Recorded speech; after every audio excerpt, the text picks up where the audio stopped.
Hello and good evening to UPSCFEVER.com, India's number one site. So, Economic Survey 2016 and chapter number 3, Spreading Jam Across the Indian Economy.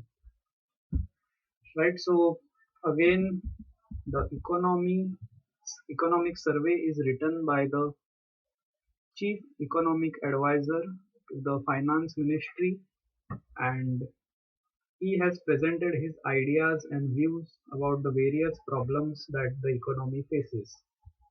JAM here stands for Jan Dhan, Aadhaar and Mobile, the trinity that will help uh, uh, save the Indian economy. So how does he propose to do that?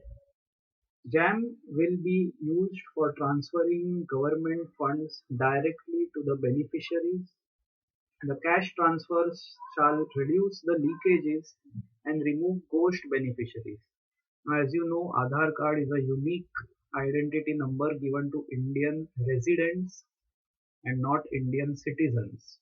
It is given to Indian residents, and since it is a unique ID, it will help eliminate multiple beneficiaries and so save government funds. Also, since cash is transferred directly into the hands of the beneficiaries, the middlemen are reduced and this will reduce the leakages. Cash transfer has significantly impacted scholarship delivery because right now all government scholarships are delivered through direct benefit transfer, and if moved to other sectors also like LPG, kerosene, food, then it will also impact the Indian economy by reducing leakages and reducing the subsidy burden. However, as the economic survey says, last mile delivery is a big problem in cash transfer. And last mile delivery refers to delivery from the bank account to the beneficiary, which is still the weakest link in the jam cycle. So, since in rural areas banks are not present nor are ATMs present, it is difficult to get the bank income transferred to the hands of the beneficiary. The economic survey has recommended certain improvements in the JAM operations. Number one, the funds should be transferred directly from the center to the panchayat level, and intermediaries like district or block or even state government should be removed, and this shall ensure speedy transfer of funds for development projects at the panchayat level. Funds should be transferred in real time as the expense occurs and not after the individual's post and not funds should be transferred in real time as the expense occurs and for individuals instead of aggregate payments done post expenditure. These often lead to excess expenditure as money has to be borrowed by the government in advance.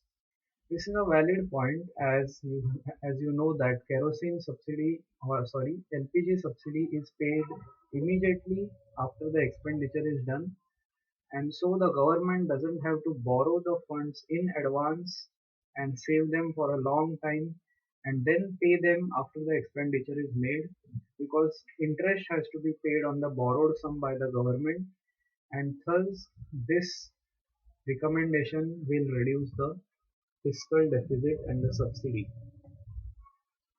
As per the economic survey, Jan Dhan, which was a scheme started by the Prime Minister, has the Guinness World Record for most bank accounts opened in 1 week.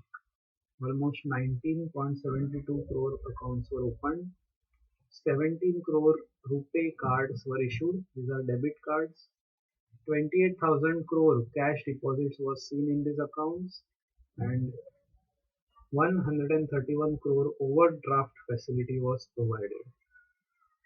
This scheme also has Pradhan Mantri Suraksha Bima Yojana, which is accidental insurance worth 2 lakh to the account holders at a premium of rupees 12 per year, which shall be auto debited from the account. Also, the Pradhan Mantri Jeevan Jyoti Bima Yojana was launched. This provides life insurance at just rupees 330 per year. Third recommendation made by the economic advisor is if funds are allotted in advance and expenditure doesn't occur, then resources are wasted, and so this can be reduced by allocating funds only when the expenditure occurs, and for this forecasting of the expenditure is needed. Problems encountered with JAM are identifying the beneficiaries in real time, maintaining the beneficiary database, and intergovernmental coordination for efficient transfers. JAM can be best implemented in sectors where government agencies can coordinate better and where leakages are high, like government fund transfer and fertilizer subsidy. Since fertilizer sector is completely controlled by the government department, this sector can be a better target of the direct cash transfers, and also within government fund transfer, that is salary payments, etc. This can also be made through JAM Trinity. The JAM Trinity, as given in the economic survey, can also be implemented by two other methods. One is direct benefit transfer, which is transferring the cash into the bank accounts, and the second is BAPU, which stands for biometrically authenticated physical uptake.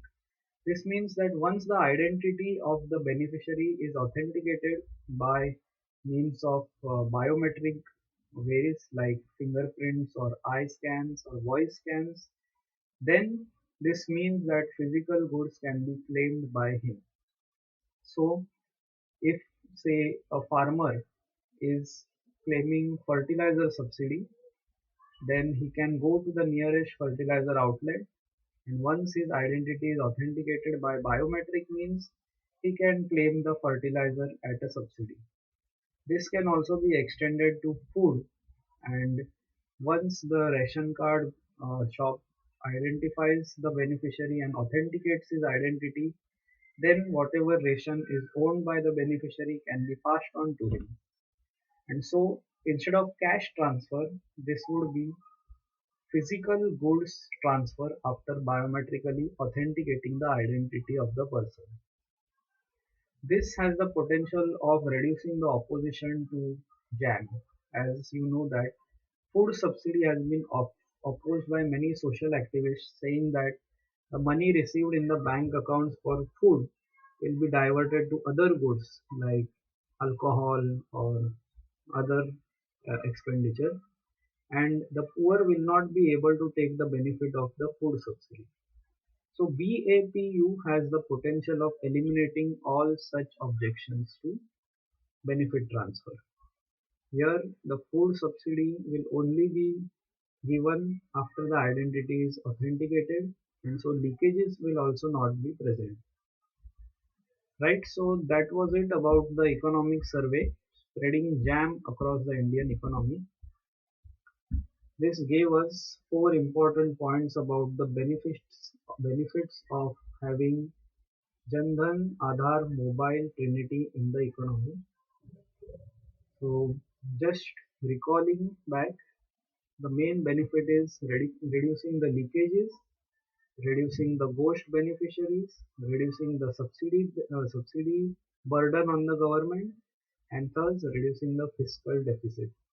And there are four improvements specified in JAM operations. One is direct fund transfer from center to panchayat. Fund transfer should be real time as the expense occurs. Fund transfer should be based on forecasting, and advance borrowing by the government should not occur. Beneficiaries can be identified in real time, and JAM can be implemented using two methods: direct cash transfer and biometrically authenticated physical uptake. Right, so that was it about chapter number 3.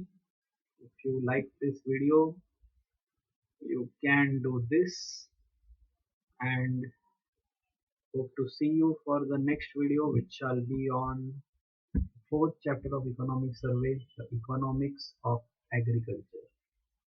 Thank you and best of luck for your exams.